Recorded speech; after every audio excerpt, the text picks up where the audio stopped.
Hola, bienvenidos a Crónicas Capital en tiempos de pandemia, donde les contaremos las historias que suceden acá en Bogotá en épocas de cuarentena, una restricción que estamos acatando todos protegidos desde nuestros hogares para evitar el contagio de lo que significa esta pandemia del COVID-19. Para hoy les tenemos 4 historias. La primera de ellas tiene que ver con la conmemoración de un día histórico para el país, de una fecha histórica para el país, y estamos hablando del 9 de abril.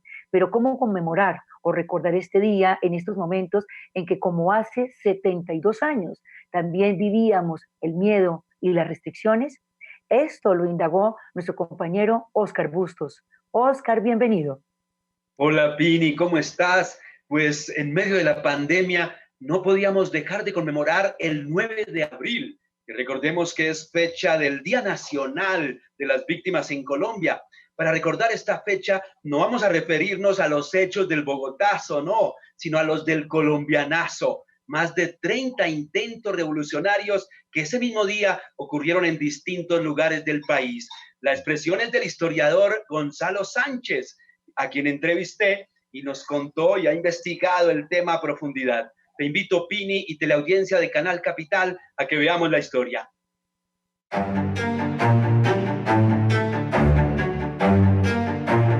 Hay una pequeña oligarquía que se llama liberal, que da los negocios, los honores y los contratos, y hay otras veces otra pequeña oligarquía conservadora cuya diferencia es la de dar los contratos conservadores para que los reciban los oligarcas liberales.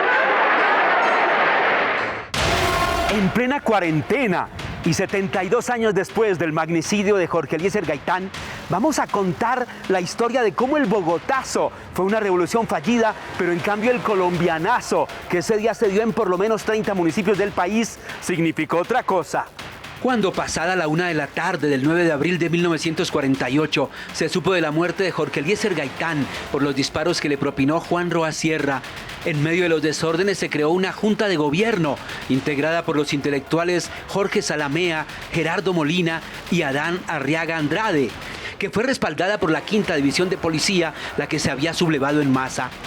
Esta junta se tomó las instalaciones de la Radiodifusora Nacional, que funcionaba aquí, cerca de la 26 con Avenida Caracas, donde después funcionó una sede de una clínica del Seguro Social y hoy hay una universidad privada. Comenzaron a organizarse y a nombrarse alcaldes revolucionarios, juntas revolucionarias, organismos de control, organismos de patrullaje, organismos de finanzas para evitar los saqueos, etcétera, etcétera. Desde la emisora, los revolucionarios impartieron consignas que se escucharon en todo el país, unas veces llamando a la creación de juntas revolucionarias, otras diciendo que la revolución había triunfado en Bogotá. Aquí la imagen, por contraste, que se transmitía hacia el resto del país era que aquí se estaba estableciendo un gran orden revolucionario y que la revolución era triunfante, que Laureano Gómez colgaba de su cabeza en la Plaza de Bolívar. Estos mensajes fueron escuchados en la provincia, donde los convirtieron en acciones.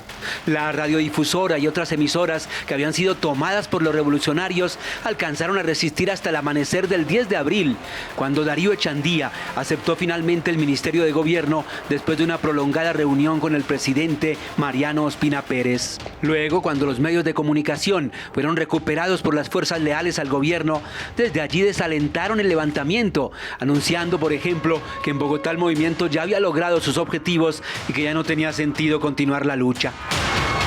Mientras en Bogotá la protesta se convirtió en saqueos y embriaguez colectiva, en provincia comenzaba otra historia.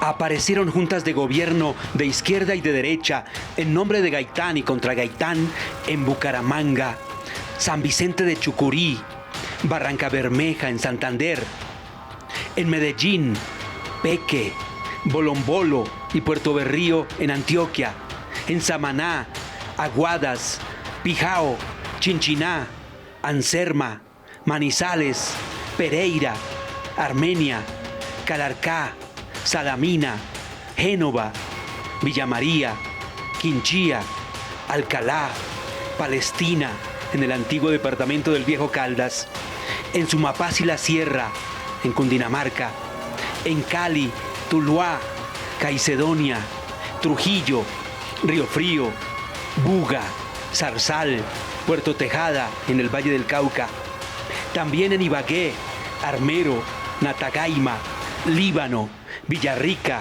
Alvarado, Chaparral, Collaima en el Tolima y en Barranquilla, Atlántico. Algunas juntas de gobierno, como la de Barrancabermeja, aguantaron hasta un mes antes de caer en manos del ejército.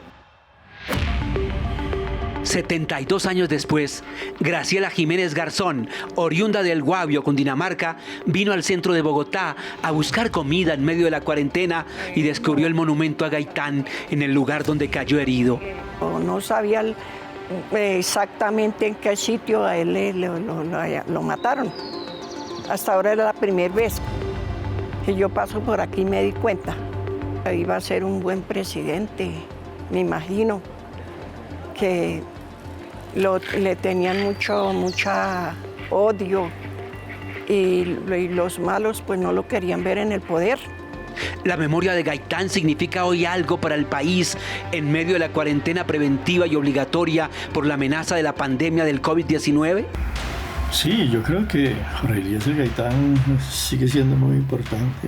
Lo fue antes de la pandemia, lo será durante la pandemia y lo seguirá siendo después. Gaitán habló de escasez, de miseria, de inequidad económica y además de la necesidad de un relevo en los cuadros de la dirección política del Estado.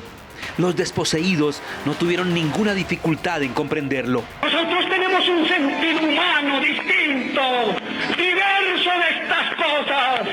Nosotros no decimos que el hombre debe ser un esclavo de la economía.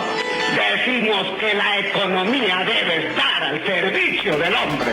En una ciudad vacía, donde no hay ni a quién pedirle ni de qué ocuparse, pues obviamente hay unos gérmenes de descontento muy grandes. Hambre, inequidad, participación política son los temas que inauguró Gaitán y que en Colombia siguen siendo esenciales, enfrentados como estamos a la pandemia del COVID-19. Óscar, y de tu trabajo en reportería pudiste indagar qué tan presente está el recuerdo y la memoria de Gaitán actualmente. Así es, Pini. Pues como dice el historiador Gonzalo Sánchez, hay memoria de Gaitán para rato, está totalmente vinculado a la memoria popular. Yo creo que Gaitán ya es inmortal y ni siquiera una pandemia como esta del coronavirus podrá destruirla. Pues muy bien, del bogotazo, del colombianazo, de Gaitán, con sus memorias y con sus recuerdos, vamos a pasar al trapo rojo. Pero esta vez no el trapo rojo del Partido Liberal, sino el que en estos momentos en la comunidad del municipio de Soacha están exhibiendo sus habitantes frente a la amenaza que está significando la pandemia del COVID-19. Esta historia la indagó, la buscó y la investigó John Rodríguez Saavedra. John, buenas, bienvenido. Hola Pini, claro que sí, efectivamente estuvimos en el municipio de Soacha. Hay una población muy vulnerable. El 67% de ese sitio vive en la pobreza y además no han podido determinar la cantidad de habitantes exactamente. Hay procesos de renovación catastral también que están buscando lograr más efectividad, pero de todas maneras eso no se ha logrado todavía. Entonces, miremos la nota de lo que encontramos en el municipio de Soacha.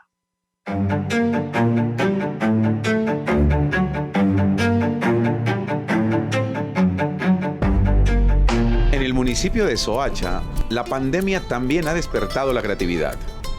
Por eso, vamos a conocer la estrategia de los trapos rojos del alcalde Juan Carlos Aldarriaga, que le ha permitido llegar más fácilmente con ayudas para los necesitados. Hoy, miércoles 15 de abril, hará un recorrido para atender el llamado de un sector de la comunidad soachuna.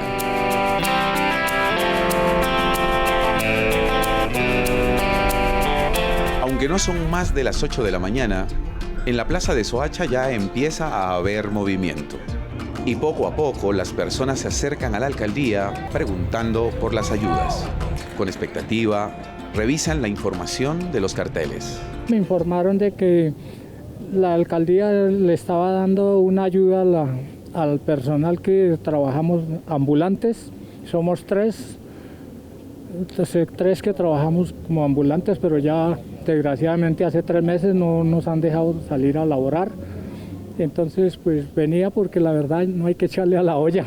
Pasadas las 10 de la mañana, el alcalde nos recibe. ¿Cómo se le ocurrió la idea de los trapos rojos? Me desperté una noche y dije, el trapo rojo.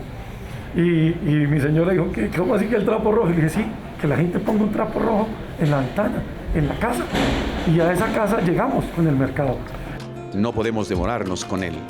El recorrido debió empezar hace más de 15 minutos y es hora de salir.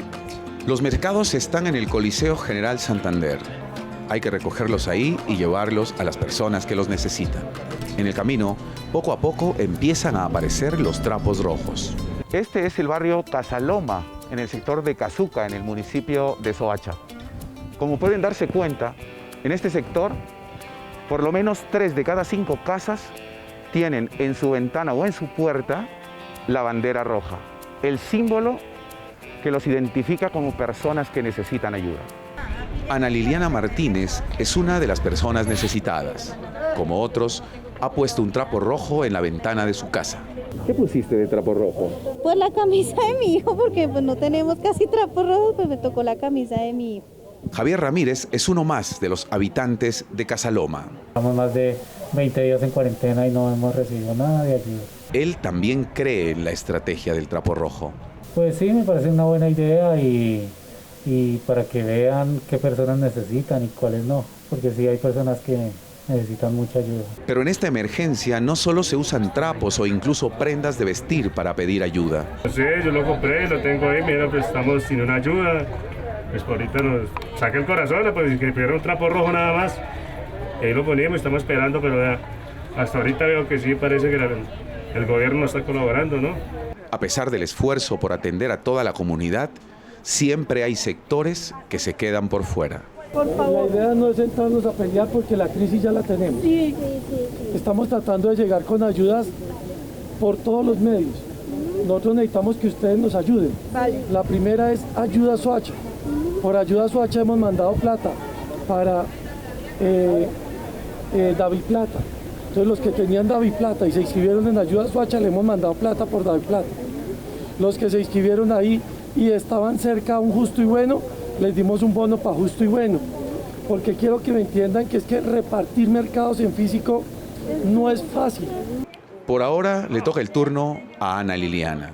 Mucha alegría y nostalgia porque pues estábamos olvidados y la verdad ya no teníamos ni para comer. Yo soy operaria de aseo, ahorita estoy desempleada pues por lo mismo de la cuarentena y la verdad pues no teníamos ya recursos para comprar ya mercado ni nada. Y después a Javier Ramírez. Ya es un alivio, ya tenemos con qué comer, mis hijos tienen con qué comer y que por favor sigan así, que no nos abandonen. Las zonas atendidas empiezan a agrandarse, pero sigue quedando mucho por hacer. Solo lo que está marcado con colores se ha atendido. Los trapos rojos han funcionado. Gracias a esta forma de comunicación en estos tiempos de crisis, muchas personas de Soacha han podido hacerse visibles y atentos y con ilusión esperan a que no paren nunca las ayudas.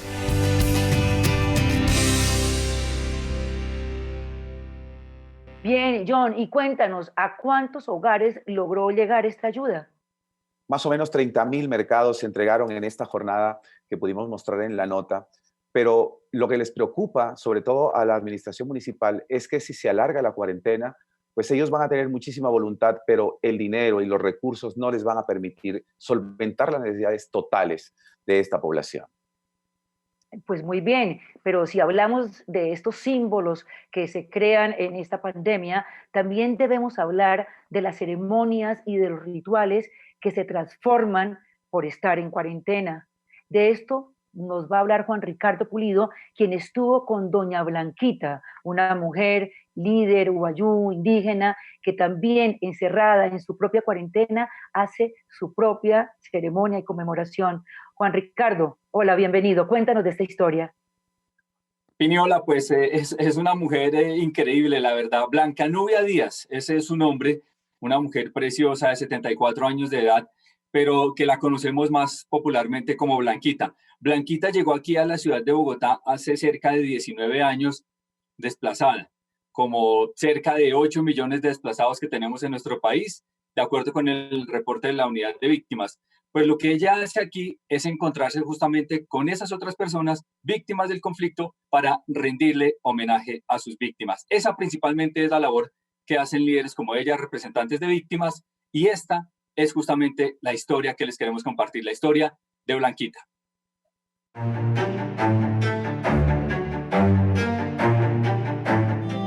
Poesía para Irina del Carmen Villero Díaz. Cuando los pasos recorren la memoria, te llamo hija mía. Te traigo de vuelta con los sueños y las canciones y los tejidos. Te traigo con los ancestros y la luna. Su nombre es Blanca Nubia Díaz, es wayú, desplazada de su natal Guajira y líder de víctimas en Colombia. Ahora es que uno se da cuenta de que uno, haciendo todas esas actividades, es que es líder. En ese tiempo, como nadie sabía qué era ser líder, sino ser una persona, pues, que es una persona muy buena, que ayuda, que apoya, que aconseja, que... Entonces, no más. Pero ya uno, en esta era, en este momento, dice uno, yo fui líder desde niña. Blanquita, como muchos la conocen, nació con ese don de servir y sin darse cuenta se convirtió en soporte esencial para su región. Pelear por los indígenas, en las gobernaciones, en las alcaldías, y ante todo era por indígenas. A mí me tocaba atender partos, a mí me tocaba llevar enfermos a los hospitales, me tocaba aconsejar cuando de pronto habían problemas de esposo con esposa.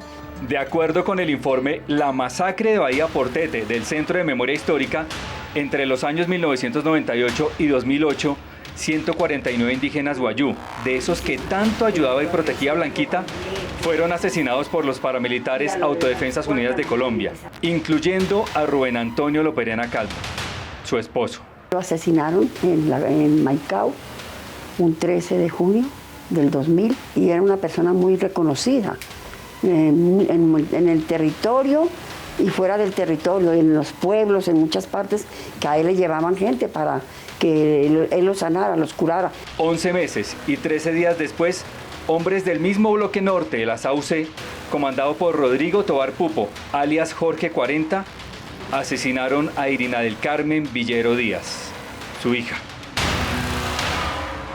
Ella le explicaba a los asesinos. Ellos no escucharon.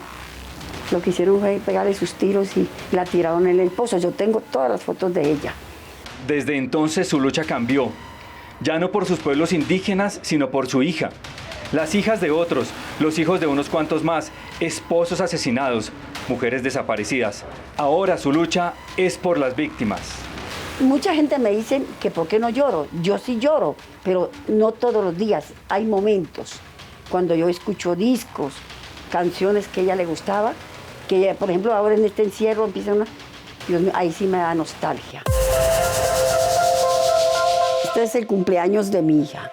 Soy Irina, estoy bailando el vals, estoy cumpliendo mis 15 años. Fue mi fiesta, estaba muy contenta compartiendo con mis amigos. Fue mi último cumpleaños. El homenaje a mi hija lo hago todos los años, el 26 de mayo, que tal vez ahora no se va a poder hacer en ese día, pero estoy haciendo las telas, bordando, para el día que me toque hacer el homenaje a mi hija. Blanquita tiene 74 años de edad, pero mantiene la misma energía de sus 20, de aquellos años en los que recorrió Putumayo, Chocó, Antioquia, Cauca, la Sierra Nevada y, por supuesto, la Guajira, siempre ayudando. Compartimos un par de días con ella, nos tomamos un tinto, el de ella con un tantico más de azúcar. Nos contó parte de su vida, sus tristezas, sentimos profundos deseos de abrazarla, pero no pudimos. Estamos en un momento particular por la pandemia. Hay mucha gente como sin conciencia que dicen, eso no pasa nada, eso es mentira. No, Vea la cantidad de muertos que han muerto. Véase sus médicos, que ya se llevan como 2 en Colombia.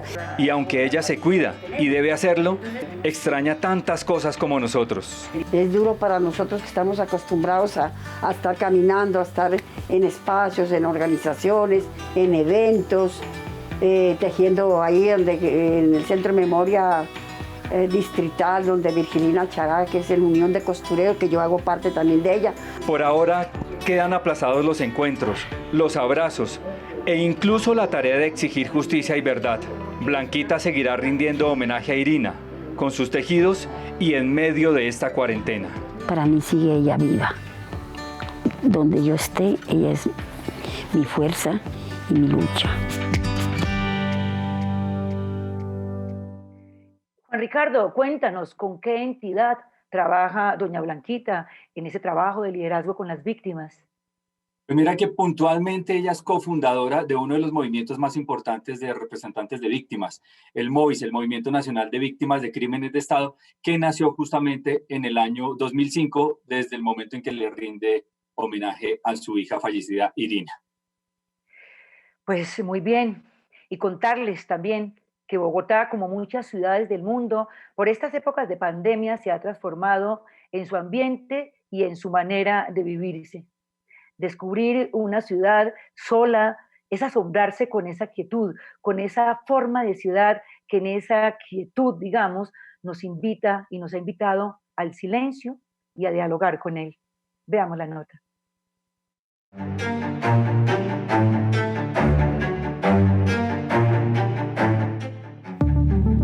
Bogotá guarda en su memoria imágenes que marcaron una época, describieron un momento, rotularon una historia. Bogotá, la ciudad con ritmo propio de carros, carreras, bullicios y trabajo a toda marcha, un día se quedó quieta. Hoy, la ciudad se viste con las imágenes que quedarán guardadas en el imaginario colectivo y que contarán de los días en que un virus, como una de esas pestes históricas, transformó el alboroto de casi 8 millones de habitantes en silencios, ausencias y soledades. Es el año 2020 y Bogotá está en tiempos de pandemia.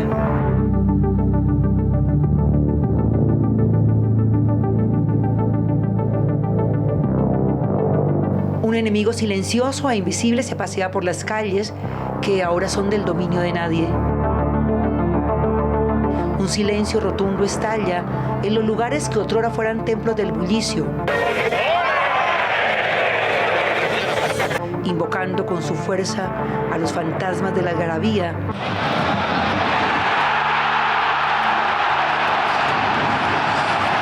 que habitaron y dieron vida a sus espacios.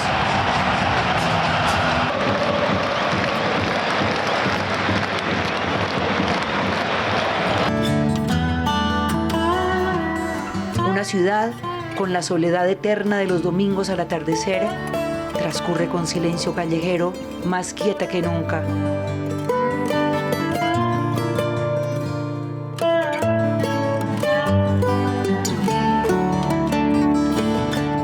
Sus edificios, como sin vida, parecieran gozar de su inmovilidad e imponencia para ser mirados.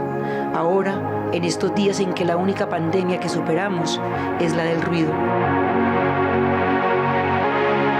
Bogotá en tiempos de pandemia se descubre con la belleza del asombro de lo que nunca fue observado por el exceso de la vida urbana, por la insolencia del humano y su desmesura, y por su encanto de ciudad. Aunque estemos recluidos y en cuarentena física, de ninguna manera estaremos confinados al olvido en una ciudad de dulce morada que en más de 400 años ha visto florecer la vida.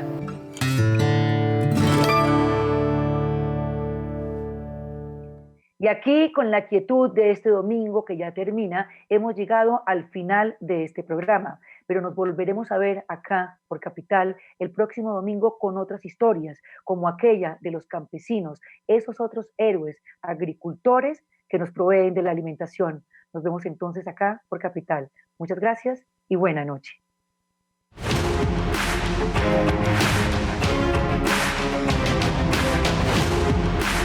Bogotá.